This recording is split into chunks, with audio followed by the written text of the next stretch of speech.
You think the Tarrasque is scary? Buddy, that oversized dinosaur is just the tip of the iceberg. Faerûn is crawling with monsters so deadly, so legendary, they make your average dragon look like a therapy lizard. Welcome back, adventurer. In our last video, we cracked open the Vault of Infamy and met some of Faerûn's most terrifying beasts. But guess what? We barely scratched the surface. Today, we're diving even deeper into the Forgotten Realms to bring you more of the most infamous, ridiculous, reality-warping monsters still haunting the material plane, or trying to eat it. This time, these are the real beefcake heavy hitters.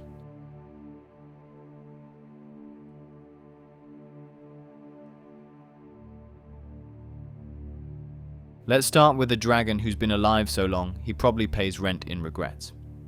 Klauth, also known as Old Snarl. Not because he's cranky, though he is, but because Klauth is one of the oldest red dragons still alive. Over 1,200 years of burning villages, eating knights and hoarding magic like your grandma hoards coupons. He lives in Klauth Vale, a weirdly warm valley in the freezing spine of the world. And while most dragons just nap on their gold, Klauth likes to tinker with magic. Oh yeah, also enjoys stealing the life force of young dragons by sacrificing their eggs in rituals. He's thoroughly evil, especially to his own kind, though he does have a few redeeming factors such as granting boons to creatures he considers no threat, crushing the odd orc horde on a whim, and the fact that he has avoided the advances of the Cult of the Dragon. If he shows up in your campaign, your players better pray they're not wearing red. He hates competition. Next up, the only lich who thinks necromancy should be a government agency. Meet Szaas Tam. Part undead tyrant, part political nightmare. He runs Thay, the land where necromancers thrive and ethics die. This guy commands entire armies of the undead like it's just another Tuesday. He's been plotting world domination for centuries, but in a classy way.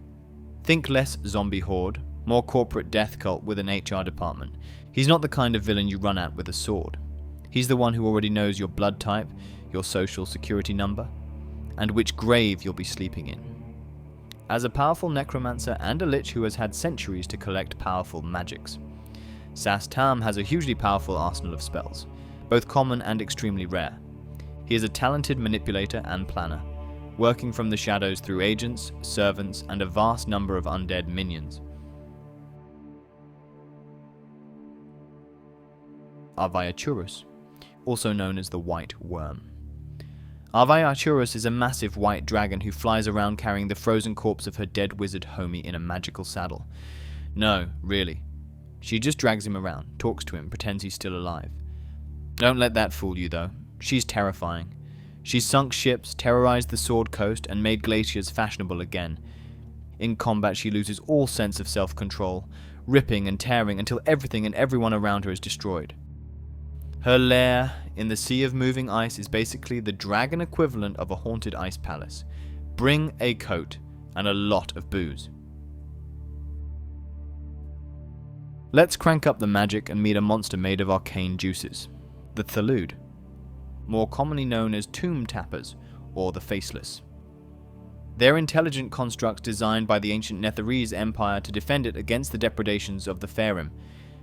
Imagine a 30-foot tall construct powered by ancient Netherese magic, wearing a suit of invulnerability and fueled by centuries of boredom.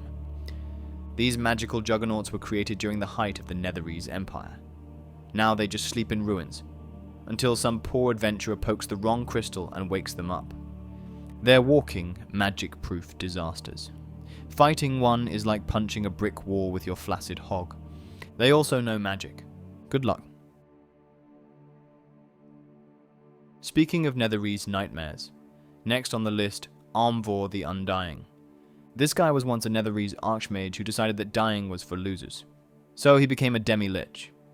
Now he floats around as a skull with glowing eyes, manipulating events across Faerûn from his hidden tombs. Aumvor once tried to make Laeral Silverhand his bride by making her find the legendary Crown of Horns. His plot failed thanks to the timely intervention of Kelban Aronson, in which Kelban then spent the next 3 years drooling on the floor. He's like if Elon Musk's brain got uploaded into a cursed gem and started casting Meteor Swarm. he doesn't need a body, or manners. Just enough time to ruin your entire campaign with one well-placed wish spell. Next up, the Purple Worm. Imagine a train. Now imagine that train is made of muscle, fangs, and digestive acid. They've got a mouth like a blender and a stinger in the tail that could drop a dragon. These gargantuan beasts tunnel through the Underdark and soft earth like it's butter, and they don't care what's in their way. Villages, caravans, adventuring parties, all fair game. Purple worms aren't evil, they're just hungry, all the time. Think of them as Faerûn's version of an industrial garbage disposal with zero patience.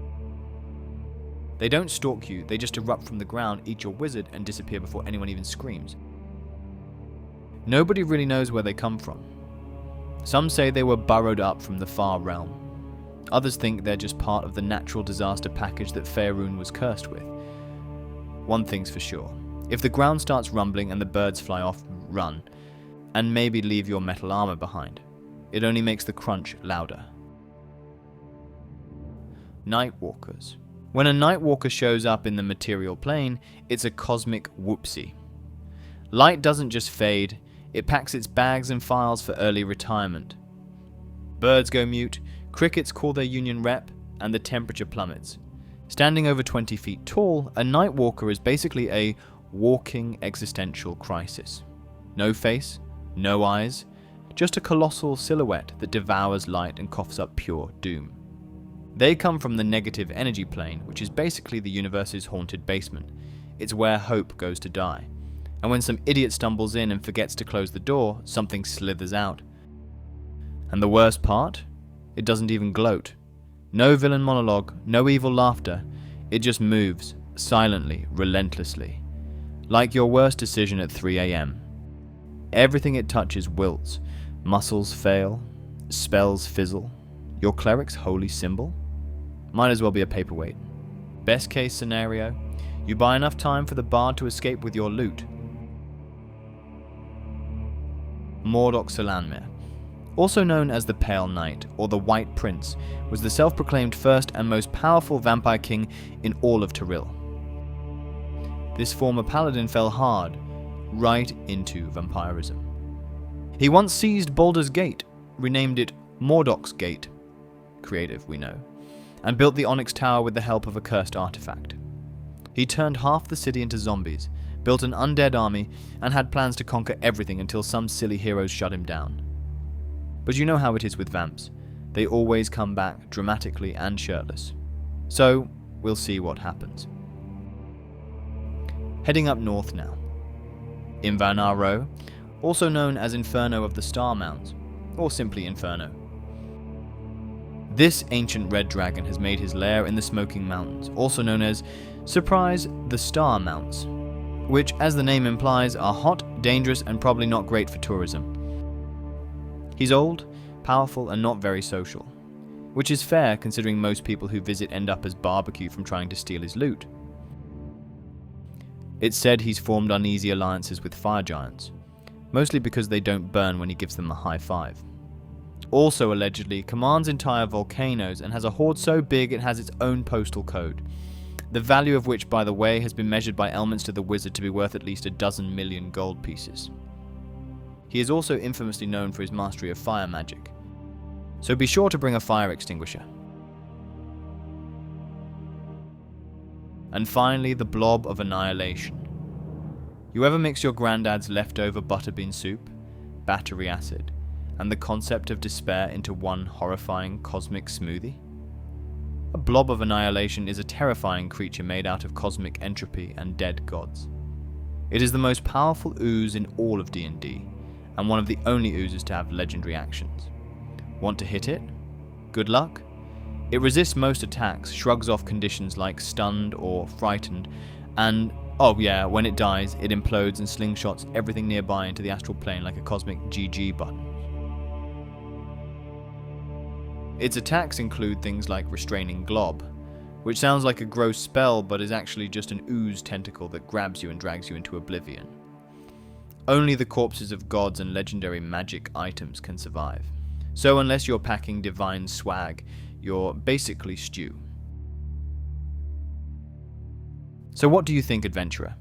Do you have what it takes to stand toe-to-toe with some of the most fearsome, dangerous, and infamous creatures in Faerûn? Tell us your thoughts in the comments below. We love to hear your stories about some of the crazy, powerful foes you've faced in your campaigns, and what it took to make it out alive.